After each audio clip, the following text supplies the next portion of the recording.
నమస్తే, good morning Telangana. నేను మీ journalist Manoj. ఇక గ్రామ పంచాయతీల పరిధిలో ఎప్పుడెప్పుడు అందరూ చూస్తున్నటువంటి స్థానిక సంస్థల ఎన్నికలకు సంబంధించి మరొకసారి నిన్న రాష్ట్ర ప్రభుత్వం నిన్న సిఎల్పి సమావేశమైంది. అంటే ఆ అధికార కాంగ్రెస్ పార్టీకి సంబంధించినటువంటి ఎమ్మెల్యే అంతా కూడా భేటీ అయ్యారు. భేటీలో అటు పిసి అధ్యక్షుడుగా ఉన్న మహేష్ కుమార్ గౌడ్ కావచ్చు, రేవంత్ రెడ్డి వీరు కూడా మాట్లాడడం జరిగింది. కులగణన చేపట్టిన తర్వాతనే స్థానిక సంస్థల ఎన్నికలని చెప్తున్నారు.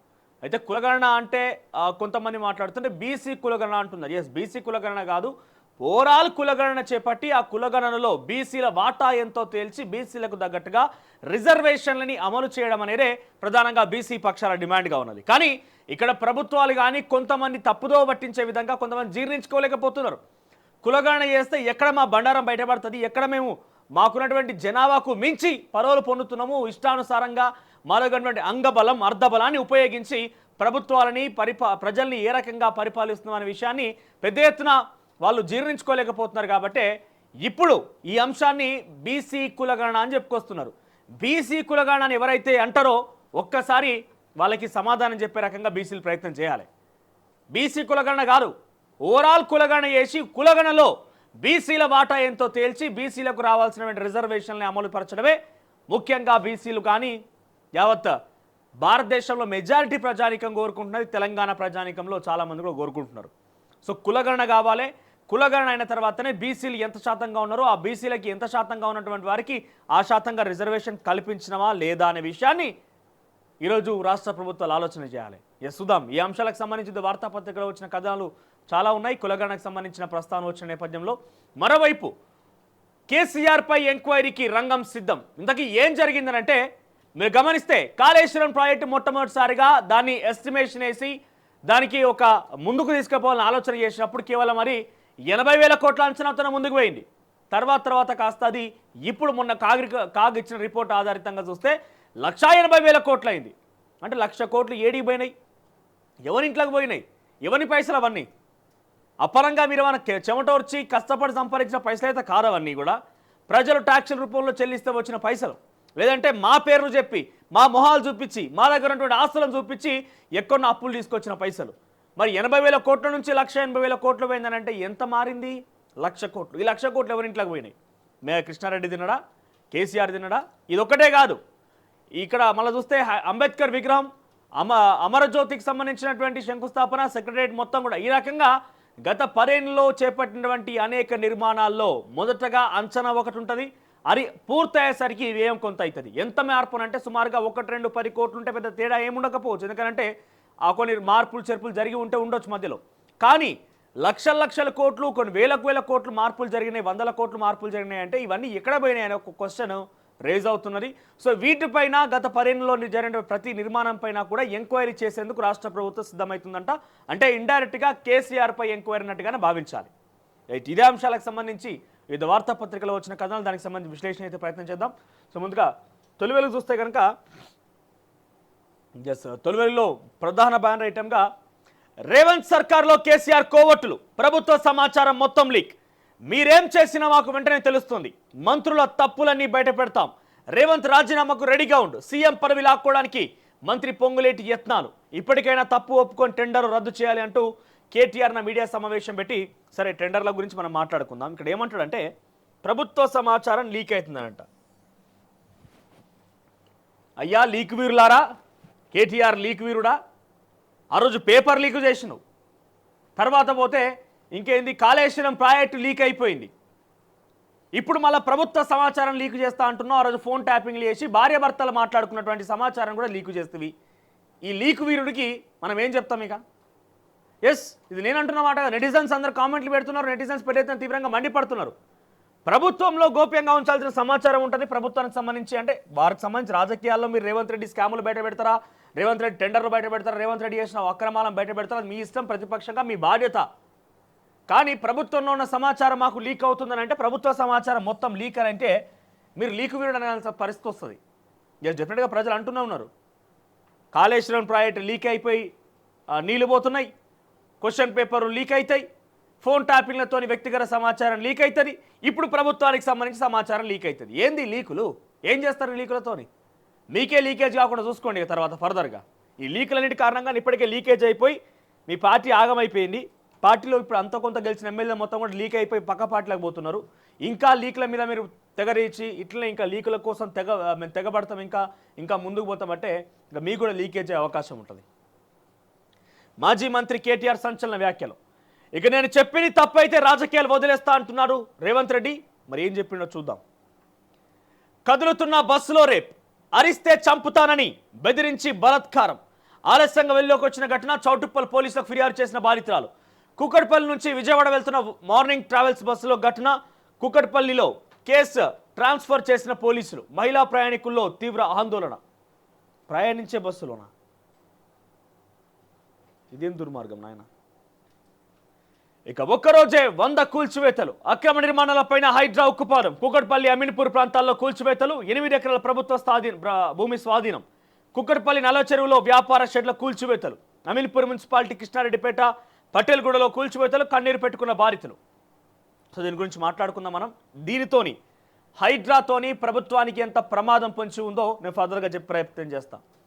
హైడ్రాతోని ఎంత లాభం జరుగుతుందని ప్రభుత్వం భావిస్తున్నదో, దీని వెనక ఎటువంటి లక్ష్యాలతోని ప్రభుత్వం ముందుకు వెళ్తున్నదో, అదే స్థాయిలో ప్రభుత్వానికి ఎంత ప్రమాదం పొంచి ఉందనే విషయాన్ని కూడా మనం ఫర్దర్గా మాట్లాడుకుందాం. ఇక ఉగ్రవాదులతో ఓవైసీకి లింక్. టెర్రరిస్టుల అడ్డాగా ఓల్డ్ సిటీ. దేశంలో ఎవరు పట్టుబడ్డా ఆ మూలాలు ఇక్కడే. ఓవైసీ కాలేజీలో ఫ్యాకల్టీగా పనిచేస్తూ దొరికిన టెర్రరిస్టుల తయారీ కేంద్రాలుగా మదర్సాలు. హైడ్రాకు మేము వ్యతిరేకం కాదు అంటూ కార్పొరేటర్ స్థాయి అయిపోయింది. ఎంపీగా అయినావు, రాష్ట్ర అధ్యక్షుడు అయినావు, కేంద్ర హోంశాఖ సహాయ మంత్రి అయినా కూడా మీ పరిస్థితి మారతలేదు బండి సంజయ్ గారు. ఇంకా ఇవే కొద్దింపుడు ఉపన్యాసాలు, ఉద్ధిర మాటలు, లేకపోతే ఉద్వేగభరితమైన మాటలు. నిజంగానే ఆ అనుమానం మీకు కనుక ఉంటే ఎంక్వైరీ చేయండి. మీ దగ్గరే ఉన్నది కదా ప్రభుత్వ యంత్రాంగం మొత్తం మీ దగ్గరే ఉన్నది కదా, కేంద్ర ప్రభుత్వం. మీరు ఏకంగా హోంశాఖ సహాయ మంత్రిగా ఉన్నారు. మీకు చిన్న చిటికేసినంత విషయం ఎంక్వైరీకి ఆదేశించడం కోసం అనేది. కానీ అవేం చేయకుండా ఇక్కడ ఏమంటున్నాడు, మదర్సాలో టెర్రరిస్టులను తయారు చేస్తున్నారంట. అంటే ఇదేంది? పూర్తిగా ముస్లిం సమాజాన్ని మొత్తాన్ని కించపరిచే విధంగా వ్యాఖ్యలు లేవా? మరి కేంద్ర హోంశాఖ సహాయ మంత్రిగా ఉన్నారు కాబట్టి ఇటువంటి వ్యాఖ్యలు చేసే ముందు ఒకసారి ఆలోచన చేసి మీ స్థాయి ఏందో స్థాయికి తగ్గట్టుగా మాట్లాడితే బాగుంటుంది. మళ్ళా మత విద్వేషాలు రెచ్చగొట్టే ప్రయత్నంలో భాగంగా అక్కడికే మేము అంతే ఎంత చేసినా మాకు అవసరమైతే అది సామెత ఉంటుంది కదా, అంటే తనను ఉద్దేశించినది కాదు, బట్ జనరల్గా మాట్లాడుతున్నాను నేను. పందికి ఏం తెలుసు స్పాన్స్ పౌడర్ వాసన అంటే, కుర్చీ ఏమో పెద్దగా ఉన్నది, మీరు మాటలేమో ఇంకా గరే స్థాయిలో మిగిలిపోయినాయి. సో మీరు ఇకనైనా కొంత అథెంటిక్గా మాట్లాడితే బెటర్. లేదా మీకు అనుమానం ఉన్నది, ఎంక్వైరీ చేయండి. ఫాతిమా కాలేజ్ సంబంధించిన అంశాల్లో కూడా ఫ్యాకల్టీకి ఫ్యాకల్టీకి వాళ్ళకు టెర్రరిస్ట్ ఉన్నాడంట, లేదంటే మదర్సాలో టెర్రరిస్టులను తయారు చేస్తుందంట. వాళ్ళని ఎంక్వైరీ చేయండి, అథెంటిక్గా మాట్లాడండి. మీరు కేంద్ర హోంశాఖ సహాయ మంత్రిగా ఉన్నారు, మీకు చిన్న చిటికేషన్ పని ఎంక్వైరీ చేయడం అనేది. ఇక megastar world famous Guinness record వచ్చిందట. 24,000 డ్యాన్స్ మూమెంట్స్ చేసినట్టుగా రికార్డు. ఈ తెలుగులో హెడ్లైన్స్ కావాలి. ఈనాడు విషయానికి వస్తే, చదరంగంలో స్వర్ణ చరిత్ర. ఒలింపియాడ్లో భారత్కు పసిడి డబుల్. అర్జున్, హారిక, హరికృష్ణ కీలక పాత్ర. ఇక 537 పాటల్లో 24,000 స్టెప్పులు. గిన్నీస్ బుక్ ఆఫ్ వరల్డ్ రికార్డులో చిరంజీవికి చోటు. శ్రీలంక కొత్త అధ్యక్షుడిగా దిశనాయకే ఎన్నిక. నేడు దేశాధినేతగా ప్రమాణం.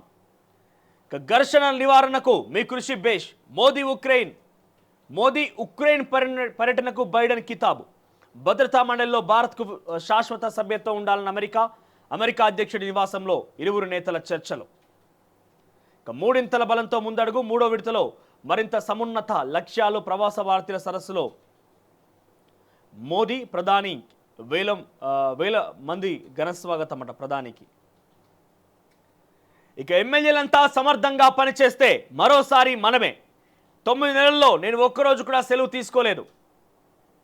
ఇన్ఛార్జ్ మంత్రులు వారానికి 2 సార్లు జిల్లాలో పర్యటించాలి. ప్రజల్లో ఉన్న వారికే జిల్లా కాంగ్రెస్ అధ్యక్ష పదవులు ఇవ్వాలి. బీసీ రిజర్వేషన్లు ఇవ్వాలంటే వారి జనాభా లెక్కించాలి. బీసీ రిజర్వేషన్లు కాదయ్యా, మీ ప్రభుత్వాలు మీ యొక్క ఆధిపత్య కులాలు తప్పుదో పట్టించే ప్రయత్నం చేస్తున్నాయి. మా సంఖ్య ఎంతో మాకు తెలుసు. 139 కులాలు ఉన్నాయి. మేము చెప్తున్న ప్రకారంగా 70% తెలంగాణ రాష్ట్రంలో మేము బీసీలు మేము ఉన్నాం. 70% ఉన్నటువంటి బీసీలకి 70% రిజర్వేషన్ కల్పిస్తారా మీరు? మరి లేదు కాదు అనుకుంటే మొత్తం అందరు రిజర్వేషన్లు తేల్చండి. ఓసీల శాతం ఎంత, మైనార్టీల శాతం ఎంత, ఎస్సీ ఎస్టీల శాతం ఎంత తెలిసి ఆ శాతాల వారీగా జనాభా వారీగా మీరు రిజర్వేషన్లు కేటాయించండి. బీసీ రిజర్వేషన్లు ఇవ్వాలంటే వారి జనాభా లెక్కించాలి. బీసీ రిజర్వేషన్ల కోసం బీసీ జనాభా లెక్కించాల్సిన పని లేదు. మొత్తం కులగణన చేసి ఈ 70% బీసీల వాటా ఎంత, మా ముదిరాజీలు, మా కుమ్మరీలు, మా కమ్మరీలు, మా యొక్క కాపులు కావచ్చు, ఇతర సామాజిక వర్గాలు మొత్తం ఎంబీసీలు బీసీలు మొత్తం కలిపి మా జనాభా ఎంత అన్ని లెక్కగట్టి మా బీసీలకు రావాల్సిన వాటిలో మా వాళ్ళు ఎంతమంది ఉంటారనేది మీరు తేల్చాలి. మళ్ళీ బీసీ రిజర్వేషన్ అని చెప్పి తప్పుదో పట్టించే ప్రయత్నం చేస్తే డెఫినెట్గా దానికి సంబంధించి పర్యావసనం ఎదుర్కోవాల్సిన అవసరం ఉంటుంది. ఇక 4వసారి గెలవడానికి మోదీ జమిలీ ఎన్నికలు తెస్తున్నారు. రేషన్ కార్డుపై ఎక్కడైనా సరుకుల పంపిణీ. సిఎల్పి సమావేశంలో సీఎం రేవంత్ రెడ్డి. ఇక స్థానిక ఎన్నికల్లో ఇన్ఛార్జ్ మంత్రులపైన ఎక్కువ బాధ్యత. సిఎల్పి సమావేశంలో పిసిసి అధ్యక్షుడు మహేష్ కుమార్ గౌడ్. ఇక సింగరేణి జెన్కో ఆధ్వర్యంలో రామగుండం విద్యుత్ ప్లాంట్ కీలక నిర్ణయం తీసుకున్న రాష్ట్ర ప్రభుత్వం. అవకాశాలు కల్పిస్తే రివర్స్ మైగ్రేషన్, విదేశాలకు వెళ్లే యువత తిరిగి వస్తారు. ఇంధన వృధాను నివారించాలి. ఈనాడుతో ఐఐటి రూర్కీ డైరెక్టర్ ఆచార్య కమల్ కే పంత్. విదేశాలకు పోయిన వాళ్ళు మళ్ళీ తిరిగి తీసుకొస్తారట. ఇక కుకట్పల్లి అమీన్పూర్లో హైడ్రా బుల్డోజర్లు. హైకోర్టు సీజే వద్దకు వెళ్దాం సిద్ధమా అంటున్న పొంగులేటి. లేదంటే విజిలెన్స్ కమిషన్ ఎదుట హాజరవ్వాలి. అమృత్ టెండర్లపైన ఆరోపణలు అబద్ధమైతే రాజకీయ సన్యాసం చేస్తాన కేటీఆర్. ఇక తిరుమలలో అపచారంపై సిట్, బాధ్యులపై కఠిన చర్యలు. కరువు నెలలో పొదుపు సిరులు. 17 గ్రామాల్లో సమైక్య జీవన సౌందర్యం. లక్షాధికారులుగా మారిన నిరుపేద మహిళలు. 30 కోట్లకు పైగా రుణ లావాదేవీలు. తుర్కపల్లి స్వరభారతి సహకార పరపతి సంఘం ఘనత. చూద్దాం అదేందనేది. ఇక ఆంధ్రజ్యోతి హెడ్లైన్స్ వస్తాయి కనుక, భారత చదరంగం స్వర్ణ సంబరం. చెస్ ఒలింపియాడ్ విజేత భారత్. పురుషులు మహిళల జట్లకు తొలిసారి స్వర్ణాలు. ఇక కుటుంబానికో డిజిటల్ కార్డు, దాని ద్వారానే రేషన్, ఆరోగ్యశ్రీ, కళ్యాణ లక్ష్మి వంటి సంక్షేమ పథకాలు. ఇక నిలబడతాం, బలపడతాం. మా కూటమి ఏ దేశానికి వ్యతిరేకం కాదు. అన్ని దేశాల సార్వభౌమత్వాన్ని గౌరవిస్తాం. శాంతియుతంగా సమస్యల పరిష్కారం, భద్రతా, సాంకేతిక వాతావరణ మార్పులు, సామర్థ్య నిర్మాణమే మా లక్ష్యం. క్వాడ్ శిఖరాగ్ర సదస్సులో ప్రధాని మోదీ.